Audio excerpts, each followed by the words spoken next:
তোমাদের সবাইকে স্বাগত। আর আমি দীপা চলে আসলাম নতুন একটা ব্লগের সাথে সকাল সকাল তোমাদের সামনে।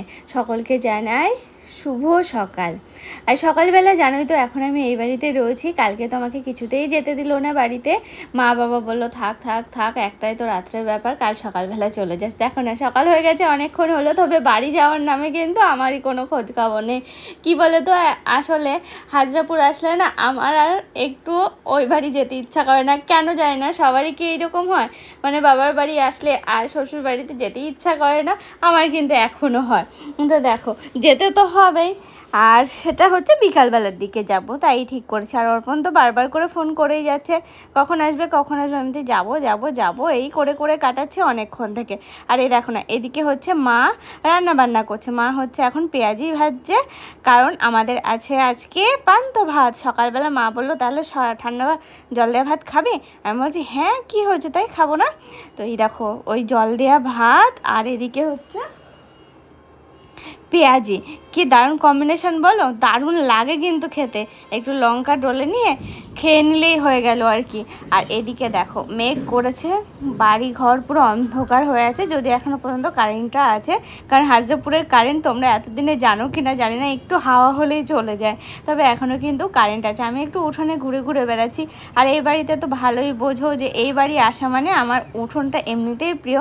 তারপরে সারা বাড়ি এত গাছ যেন মনে হয় এদিকে একটু যাই ওদিকে একটু যাই, এটা দেখি ওটা দেখি, এই গাছটা কত বড় হলো একটু দেখি, ওই গাছটা কেমন আছে একটু দেখি, এই করতে করতে না সময়টা কিভাবে যে কেটে যায় বুঝতেই পারি না। দেখো বাবা এসেছে, এখন বাবা খেতে বসেছে পেঁয়াজি ভাজা, আর এদিকে হচ্ছে লঙ্কা ডলে নিয়ে ভাতের সাথে দারুণ খেতে লাগে। তো বাবা তো খাওয়া শুরু করলো। আর এদিকে দেখো এখন যেন মনে হচ্ছে ঝমঝম করে বৃষ্টি শুরু হলো, বেশ কিছুক্ষণ আগে বৃষ্টি শুরু হয়েছে, আর বিদ্যুৎও চমকাচ্ছে প্লাস মেঘও ডাকছে চড়াত চড়াত করে। জানো মা বলছে এই দিনের বেলা আজকের মেঘ ডাকাটা একদমই ভালো না, যেখানে সেখানে যেন মনে হচ্ছে যেন বাজ পড়ছে। দেখো ভালোই জোরে বৃষ্টি শুরু হয়ে গেছে বেশ কিছুক্ষণ হলো। আমি তো একটু ঘুরে ঘুরে বেড়াচ্ছি এপটে ওপটে এই করে করে, তারপরে মনে হলো যে না একটু ভিজে ভিজে না হয়ে যায় একটু উনুন পারে, তো এখানে চলে আসলাম।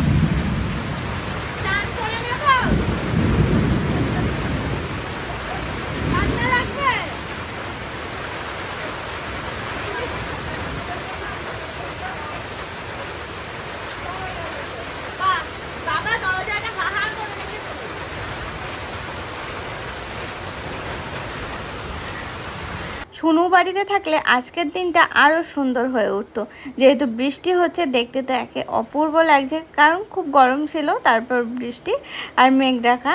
তো দেখো বৃষ্টি অনেকটা কমে এসেছে, তবে নিজেকে আর সামলাতে পারলাম না, মনে হলো যেন একটু বৃষ্টিতে ভিজেই দেখি না কি হয়, ঠান্ডা লাগবে লাগুক, ও তো একদিন কি দুদিন থাকবে ঠান্ডা, জ্বর আসবে আসুক, তো বৃষ্টিতে তো আর ভেজা হবে না, আবার কবে বৃষ্টিতে ভেজা হবে, তার থেকে একটু বৃষ্টিতে ভিজে নিই। দেখো না ওদিকে কিন্তু এখনও বিদ্যুৎ চমকাচ্ছে। তবে এই যে এই বাড়ির উঠান মানে তো আমার একটা অন্যরকম অনুভূতি। তো উঠোনে আমার ঘুরতে যেমন ভালো লাগে, তারপরে এসেছে বৃষ্টিতে ভিজতে তো আগাগোড়ায় আমার খুবই ভালো লাগে। জানো তো শুনুটাও একই রকম হয়েছে, ও নাকি বৃষ্টি এলে ওকে নাকি ঘরে আটকে রাখা যায় না, ও উঠোনে নেবে স্নান করবেই, প্রতিদিন নাকি ওই করে যখন বৃষ্টি আসে। আর দেখো আমি কিন্তু নিজেকে সামলাতে না পেরে সেই ছোটোবেলার মতো আবারও লাফানো ঝাপানো শুরু করে দিলাম বৃষ্টির মাঝে। আর দেখো গাছের পাতাগুলো কি সুন্দর জল পড়েছে, আরও যেন সবুজ একদম কুচকুচে হয়ে গেছে, কি ভালো লাগছে দেখতে। আর তোমাদের কি মনে আছে যে সেই বৃষ্টি হলে গাছের ডাল ধরে নাড়া দিয়ে ঝেড়ে দৌড় কাউকে গাছের নিচে দাঁড় করিয়ে, আমার কিন্তু সেই সমস্ত করতে এখনও খুব ভালো লাগে, যদিও কাউকে পাইনি এবার। আর দেখো চলে আসলাম আবার এখানে, মা রান্না বান্না করছে, একটু উচ্ছে চচ্চড়ি ভাজা ভাজা টাইপের চচ্চড়ি করছে, আর এদিকে হচ্ছে মাছ কয়েকটা ছিল বললো ভেজে নিয়ে একটু ঝোল করে নিয়ে, এদিকে কুমড়ো কেটে রেখেছে, এদিকে ঘ্যাট করলে দুরকম আইটেম করছে, পাতা বাটা করবে আর এদিকে ডাটাগুলো একটু ভাজা ভাজা করবে, দারুণ লাগে। ঘ্যাটকোল খারকোল মানকোল সরি আর কি যেন নাম,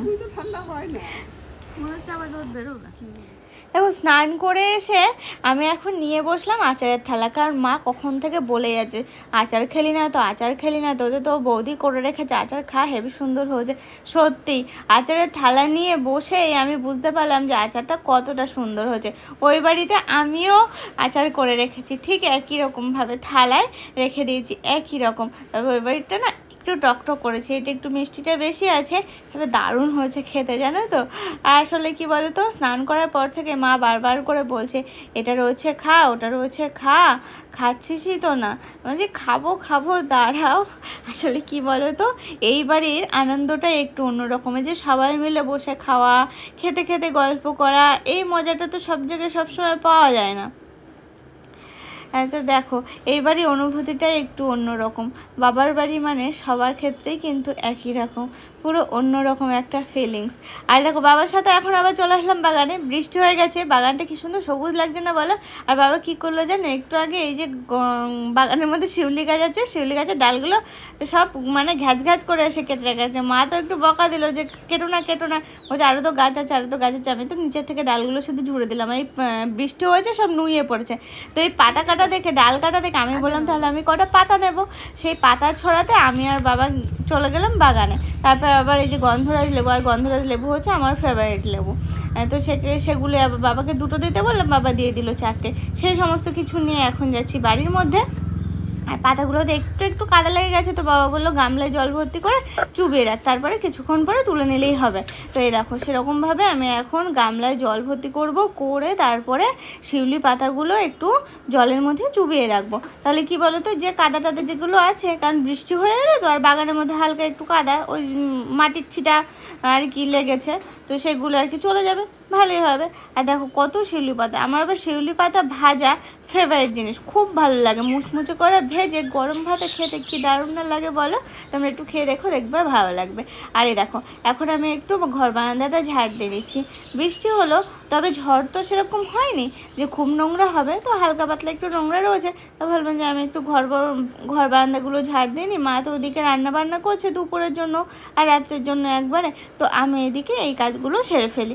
সেরকম তো আর কোনো কাজ নেই, তবে কি জানো একটু একটু ঘুম পাচ্ছে, তো ভাবলাম যে এই সমস্ত ঝাটপাট দিয়ে আমি আমার কাজ করতে করতে না হয় একটু ঘুমিয়েই নেব। দেখি কি করা যায়, সময় না হলে বলতে পারছি না কি করব। আর এই দেখো এদিকে হচ্ছে দাদা এসেছেন, দাদাকে এতক্ষণ পর তোমাদের সামনে নিয়ে আসতে পারলাম, কারণ যে বলি দাদাটা সারাক্ষণই দোকানে বেশি থাকে। তো আবার কিন্তু এক্ষুনি বেরোলো আরংঘাটের উদ্দেশ্যে। আর এই দেখো আমি আবার রেডি হয়ে নিচ্ছি বাড়ি যাওয়ার উদ্দেশ্যে, দেখেছো সাজুগুজু করে নিয়েছি। আর এই চুড়িদারটা কেমন লাগছে তোমাদের জানিও, হ্যাঁ এই কালারটা কেমন পছন্দ হয়েছে কি, আমার তো খুব ফেভারিট একটা কালার।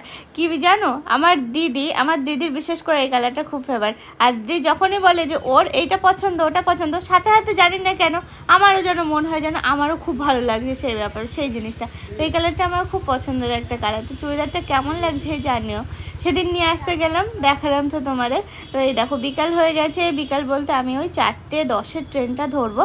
তো সেই বুঝে এখন চলে যাচ্ছি আমি। বাবা বললো চল তোকে তাহলে বহির গাছে দিয়ে আসি। কাল থেকে একই রকমভাবে বলে আছে তুই থাক আমি গিয়ে বহির গাছে দিয়ে আসবো, তো যেতে হবে না আজকে। তো সেরকমভাবে বাবাকে বললাম তাহলে আর বহির গাছে যেতে হবে না, তুমি এক কাজ করো, এই যে বহির গাছের অটো যেখানে ছাড়ে যেখান থেকে, সেখানে যদি দেখি যে অটো দাঁড়িয়ে আছে তাহলে তুমি সেখানেই দিয়ে এসো। বলো ঠিক আছে চল, তো দেখছি। বাবাদের রেডি হয়ে নিয়েছে বহির গাছে যাওয়ার উদ্দেশ্যে, একটা ব্যাগও নিয়ে নিল। দেখি এখন সামনে না যাওয়া পর্যন্ত বুঝতে পারছেন। তো চলো এবারকার মতো হাজরাপুর ট্যুর আমার হলো কমপ্লিট। এবার যাওয়া যাক ট্রেন ধরার উদ্দেশ্যে। দেখো পাড়ার মধ্যে দিয়ে যাচ্ছি, কি সুন্দর লাগছে আমাদের পাড়াটা, দেখো পুরো সবুজে ঘেরা রাস্তাটা, কি সুন্দর লাগছে না। গ্রামগঞ্জ মানেই তো এরকম, এই আনন্দটা কিন্তু শহরে মানুষজন উপভোগ করতে পারে না। এই দেখো ছাগলের দল, এক পাল ছাগল সব মাঠ থেকে চড়িয়ে নিয়ে আসলো। আর দেখো এখান থেকে হচ্ছে অটো ছাড়ে, খুব বেশি দূর না কিন্তু বাড়ি থেকে। তো দেখলাম যে অটো রয়েছে, অটো দাদা বললো যে এখানে বসো।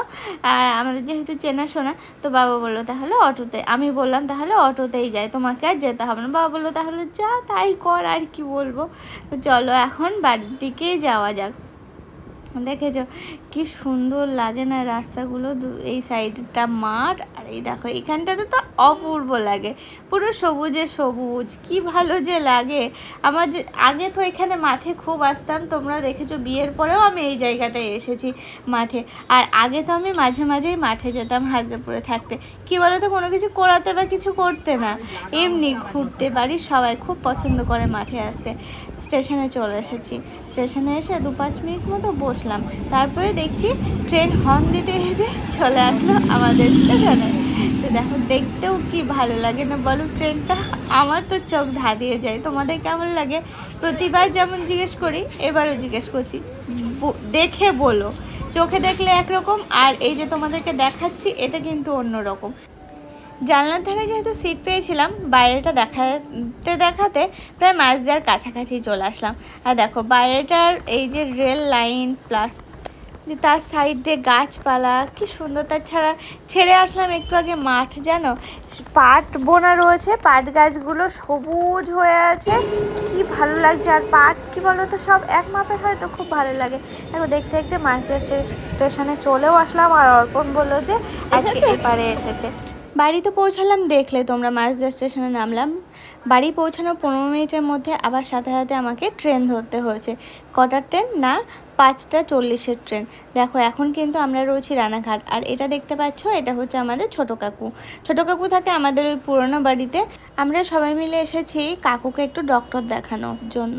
আসলে কি হয়েছে বলো তো, ছোটো কাকুর আজকে সকালবেলা অসুস্থ হয়ে পড়ে, একটু মাথা ঘুরে পড়ে গেছিলো। আর অর্পণের মুখে আমি আগাগোড়ায় শুনি এই কাকুর নাম। অর্পণের কাকুকে খুব ভালোবাসে, তো সেই সকাল থেকে আসা যাওয়া করছে, এই বাড়ি ও বাড়ি এই করছিল অর্পণ। তো বিকালবেলা ডক্টর দেখানোর জন্য আমরা সবাই মিলে এসেছিলাম রানাঘাটে। তো এই যে ডক্টর দেখিয়ে নিয়ে এখন আমরা ফিরছি। আর কাকুর হাতের যে ফাইলটা তোমরা দেখতে পাচ্ছ প্রেসক্রিপশানের, তো এটা না আমার ব্যাগের মধ্যেই ছিল। তো বিশেষ একটা কারণবশত আমার ব্যাগটা রয়ে গেছে রানাঘাটে, কাকুর প্রেসক্রিপশানের ফাইলটা কাকুর হাতে রয়েছে। তো দেখো আমরা মাঝদিয়াতে নেমেও গেলাম। আর জানো আমাদের এই কাকুর মানে কাকি, মানে জানো তো কাকু একাই থাকে। তো যাই হোক আমরা তো মাঝদিয়ায় চলে আসলাম। তো আমি অর্পণকে বললাম তুমি কাকুকে বাইকে করে দিয়ে এসো, আমি এদিকে টোটোয় করে চলে যাচ্ছি। তো সেরকমভাবে আমি এখন বাড়ি ফিরছি। তো আজকের ব্লগটা তোমাদের কেমন লাগলো অবশ্যই কিন্তু জানাতে ভুলো না কমেন্টের মাধ্যমে।